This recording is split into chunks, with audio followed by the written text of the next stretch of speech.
જય સ્વામિનારાયણ.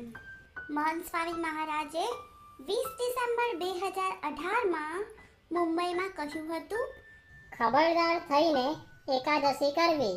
15 દિવસમાં એક જ વાર આવે છે, માટે ખબરદાર સાવધાન થઈને કરવી. એકાદશીના દિવસે સૂવું નહીં. અને ત્યારબાદ તેઓ આજ્ઞા કરતા બોલ્યા હતા કે દર દશમે આ વાંચી જવું, ખાલી વાંચી જવું નહીં, પણ મહંત સ્વામી મહારાજ શું કહેવા માંગે છે તે વિચારવું. તો બધા ભેગા થઈને આજે મહંત સ્વામી મહારાજે શું કહ્યું તે જાણીએ અને વિચારીએ. પુરુષોત્તમ બોલ્યા પ્રીતેમાં મહેઠાણમાં શ્રીહરિએ એકાદશીનું વ્રત કરવા હરિજનોને મીઠા વચને કહ્યું.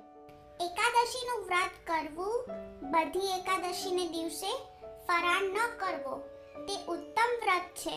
તેમાં પણ દેવ પોઢી, દેવ ઉઠી અને જળજીરની એ 3 એકાદશીએ ફરાહાર ન જ કરવો અને આખી રાત જાગરણ કરવું અને આનંદથી કથા કીર્તન કરવા, જેથી મહાપાતક નાશ પામે. કોટી યજ્ઞ જેટલું એક એકાદશીના વ્રતનું ફળ કહ્યું છે. એકાદશીને દિવસે અન્ન ખાય તે માંસ તુલ્ય કહ્યું છે.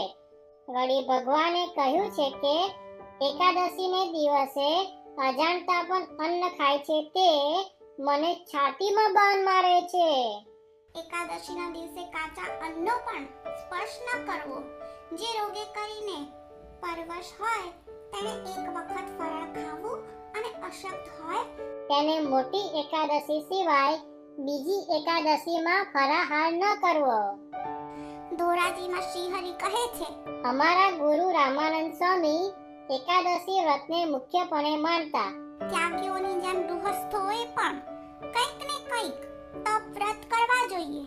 એકાદશીને દિવસે અનાજ ખાનારને શાસ્ત્રોમાં ઘણું મોટું પાપ થવાનું લખ્યું છે. શાસ્ત્રમાં કહેલા સર્વ સાધનના અનંત ફળ એકાદશીના વ્રતમાં રહેલા છે.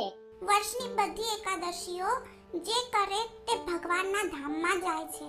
કોટી યજ્ઞ કરાવે તથા કરોડ ગાયનું નિત્ય દાન કરે, નિત્ય એક ભાર સુવર્ણનું દાન કરે, તેના કરતા પણ એકાદશીનું વ્રત અધિક છે. કોટી કલ્પ સુધી તત્કુચ્છાધિક વ્રત કરે તો પણ તેની બરોબર થાય નહીં. વિધિએ સહિત કરેલા તીર્થ માત્રનું ફળ એકાદશીના વ્રતમાં આવી જાય છે. આ વિડિયો આપના મિત્રોને શેર કરશો, જેથી તેઓ પણ એકાદશીનો મહિમા જાણી શકે. આ વિડિયોને આપ વધારેમાં વધારે હરિભક્તો સુધી શેર કરશો, જેથી બધા એકાદશી કરે અને મહંત સ્વામીને રાજી કરે. આ વિડિયો આપને કેવો લાગ્યો તે અમને કોમેન્ટ દ્વારા જણાવવાનું ના ભૂલશો. તેમજ પ્રમુખ પ્રસંગમ ચેનલને સબસ્ક્રાઇબ કરવાનું ના ભૂલશો. જય સ્વામિનારાયણ.